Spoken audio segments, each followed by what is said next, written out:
What up, watch peeps? Have you ever looked at a watch brand for a while but just never pulled the trigger? And then when you finally did, you're like, what the hell have I been waiting for? Well, that was me with Straton. It was the Yacht Racer that finally got me. But I was hesitant even still because it's 42 millimeters, a little bigger than I've been wearing lately, but somehow they've managed to make a 42 wear better than any 42 I've ever had before. How'd they do it? Let's find out. I'm Pete, and we are Chillin' with Watches.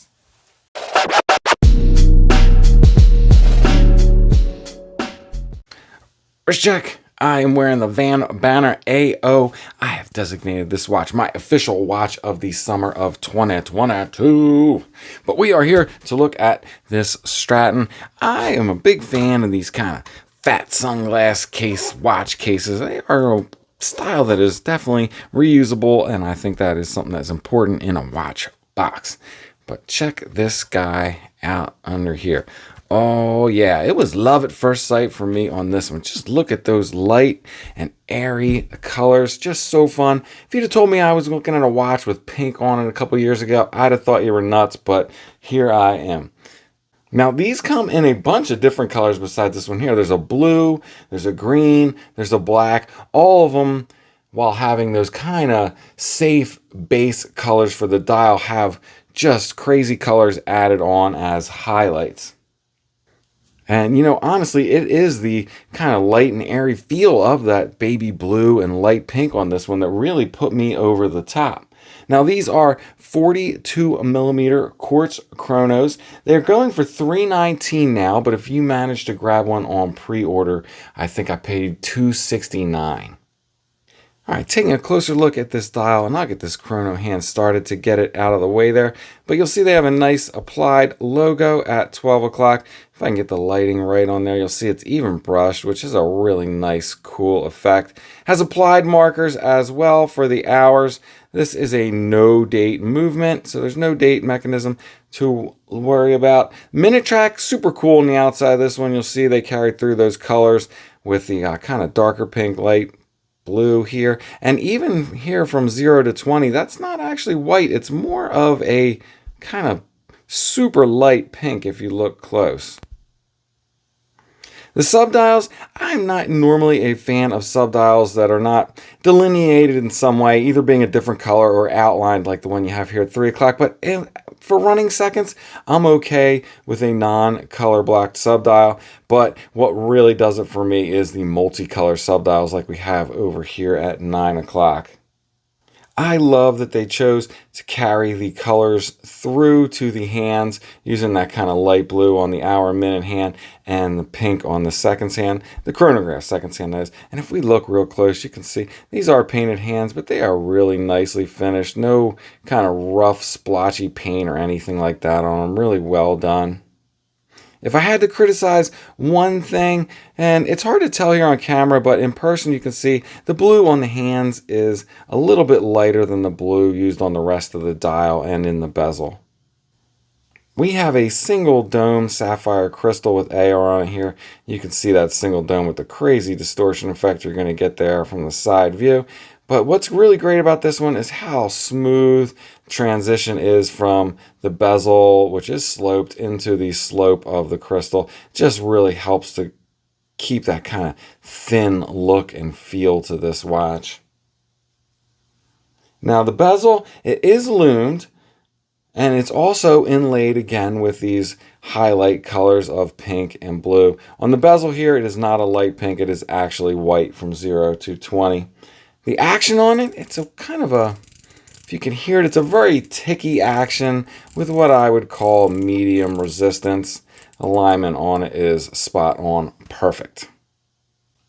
Taking a look at this case and how does this 42 millimeters wear so well? Well, your first instinct is going to be to think that it's a short lug to lug, but at 48, that's not huge, but it's not short enough to really be the reason that this thing wears so well. You have to look at this view, my favorite side profile view, to really see what's going on.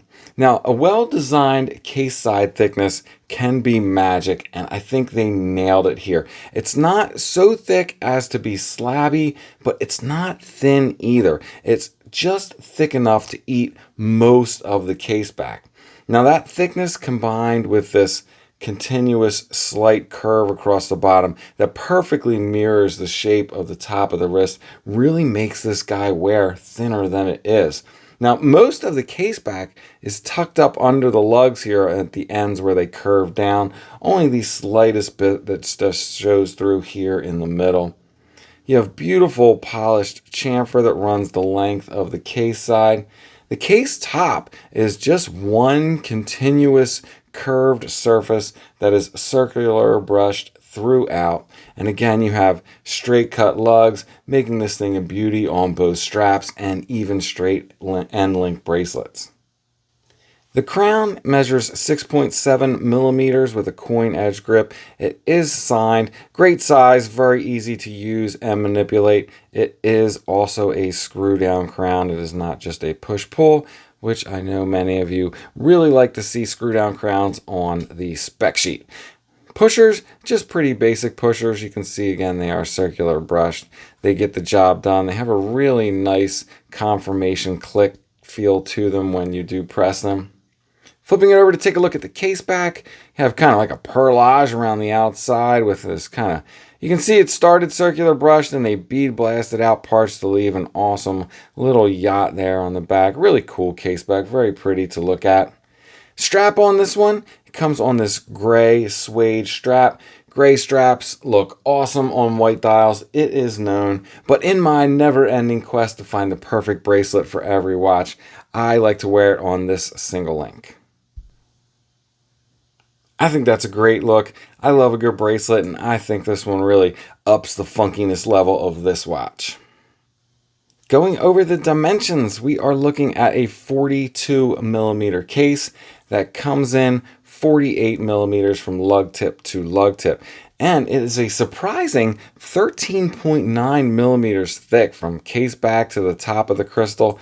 Doesn't feel like that on wrist at all, and I'll show you why in just a bit. Has 20 millimeter lug width. Going over some of the other specs, we have this killer single domed sapphire crystal with AR on the underside. It uses BGW9 on the hour markers, the hands, and in the bezel as well.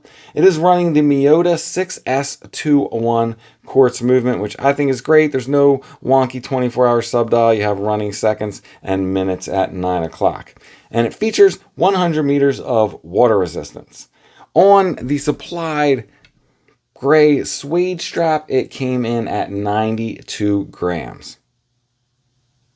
And here's how it wears on my 7¼ inch wrist. Like I said, I have not worn a 42 millimeter that wears this great before. I think part of that is due to, as I was talking about, how that case back almost disappears. You can just see a little bit peeking through there, but most of it tucked up underneath the curved down portion at the end of the lugs. You can see that slight curve throughout the case really mirrors the shape of the top of the wrist. And again, the way that crystal slopes so smoothly from the bezel just really creates a nice thin profile. You'd never guess it was 14 millimeters thick. All right, let's take a look at side by side some other watches. First up, here it is next to the Seiko SPB, and I wanted to show you this one, guys, because I think they kind of achieve a similar effect as this one does from the case side view. Now, the Seiko has a little thinner mid case and a little more case back showing, but that continuous curve where the case back at the ends is tucked up underneath kind of creates a similar effect. These are almost the same thickness. Both of them wearing much thinner than you would expect.